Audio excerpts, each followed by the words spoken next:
بسم اللہ الرحمن الرحیم۔ دوسرے حضرت اسحاق علیہ السلام کی اولاد، جن میں حضرت یعقوب علیہ السلام، یوسف علیہ السلام، موسیٰ علیہ السلام، داؤد علیہ السلام، سلیمان علیہ السلام، یحییٰ علیہ السلام، عیسیٰ علیہ السلام اور بہت سے انبیاء علیہ السلام پیدا ہوئے۔ وہ جیسا کہ پہلے بیان کیا جا چکا ہے، حضرت یعقوب علیہ السلام کا نام چونکہ اسرائیل تھا، اس لیے یہ نسل بنی اسرائیل کے نام سے مشہور ہوئی۔ ان کی تبلیغ سے جن دوسری قوموں نے ان کا دین قبول کیا، انہوں نے یا تو اپنی انفرادیت ہی ان کے اندر گم کر دی، یا وہ نسلاً تو ان سے الگ رہے مگر مذہباً ان کے متی رہے۔ اسی شاخ میں جب پستی و تنزل کا دور آیا تو پہلے یہودیت پیدا ہوئی اور پھر عیسائیت نے جنم لیا۔ 3. حضرت ابراہیم علیہ السلام کا اصل کام دنیا کو اللہ کی اطاعت کی طرف بلانا اور اللہ کی طرف سے آئی ہوئی ہدایت کے مطابق انسانوں کی انفرادی و اجتماعی زندگی کا نظام درست کرنا تھا۔ وہ خود اللہ کے متی تھے، اس کے دیے ہوئے علم کی پیروی کرتے تھے، دنیا میں اس علم کو پھیلاتے تھے اور کوشش کرتے تھے کہ سب انسان مالک کائنات کے متی ہو کر رہیں۔ یہی خدمت تھی جس کے لیے وہ دنیا کے امام و پیشوا بنائے گئے تھے۔ ان کے بعد یہ امامت کا منصب ان کی نسل کی اس شاخ کو ملا جو حضرت اسحاق علیہ السلام اور حضرت یعقوب علیہ السلام سے چلی اور بنی اسرائیل کہلائی۔ اسی میں انبیاء پیدا ہوتے رہے، اسی کو راہ راست کا علم دیا گیا، اسی کے سپرد یہ خدمت کی گئی کہ اس راہ راست کی طرف اقوام عالم کی رہنمائی کرے، اور یہی وہ نعمت تھی جسے اللہ تعالیٰ بار بار اس نسل کے لوگوں کو یاد دلا رہا ہے۔ اس شاخ سے حضرت سلیمان علیہ السلام کے زمانے میں بیت المقدس کو اپنا مرکز قرار دیا۔ اس لیے جب تک یہ شاخ امامت کے منصب پر قائم رہی، بیت المقدس ہی دعوت اللہ کا مرکز اور خدا پرستوں کا قبلہ رہا۔ 4.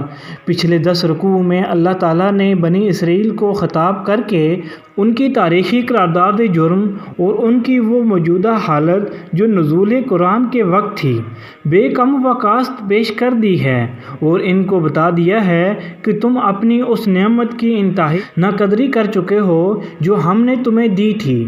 تم نے صرف یہی نہیں کیا کہ منصب امانت کا حق ادا کرنا چھوڑ دیا، بلکہ خود بھی حق اور راستی سے پھر گئے، اور اب ایک نہایت قلیل عنصر صالحہ کے سوا تمہاری پوری امت میں کوئی صلاحیت باقی نہیں رہی ہے۔ 5.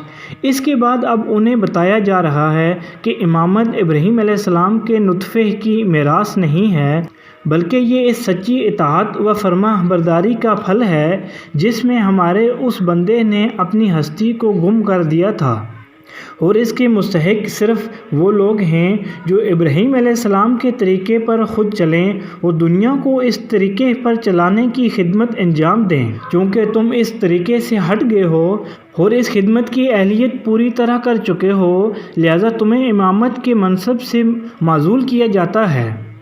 6.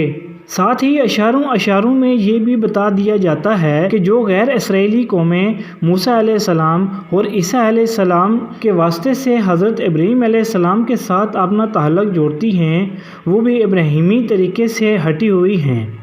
نیز مشرکین عرب بھی جو ابراہیم علیہ السلام و اسماعیل علیہ السلام سے اپنے تعلق پر فخر کرتے ہیں، محض نسل و نسب کے فخر کو لیے بیٹھے ہیں، ورنہ ابراہیم علیہ السلام و اسماعیل علیہ السلام کے طریقے سے اب ان کو دور کا واسطہ بھی نہیں رہا ہے، لہذا ان میں سے بھی کوئی امانت کا مستحق نہیں ہے۔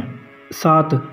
پھر یہ بات ارشاد ہوتی ہے کہ اب ہم نے ابراہیم علیہ السلام کی دوسری شاخ بنی اسماعیل علیہ السلام میں وہ رسول پیدا کیا ہے جس کے لیے ابراہیم علیہ السلام اور اسماعیل علیہ السلام نے دعا کی تھی۔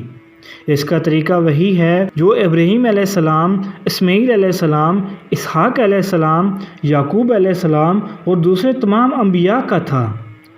وہ اور اس کے پیرو تمام ان پیغمبروں کی تصدیق کرتے ہیں جو دنیا میں خدا کی سے آئے ہیں، اور اسی راستہ کی طرف دنیا کو بلاتے ہیں جس کی طرف سارے انبیاء دعوت دیتے چلے آئے ہیں۔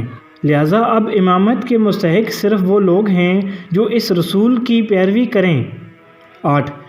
تبدیل امامت کا اعلان ہونے کے ساتھ ہی قدرتی طور پر تحویل قبلہ کا اعلان ہونا بھی ضروری تھا۔ جب تک بنی اسرائیل کی امامت کا دور تھا، بیت المقدس مرکز دعوت رہا اور وہی قبلہ اہل حق بھی رہا۔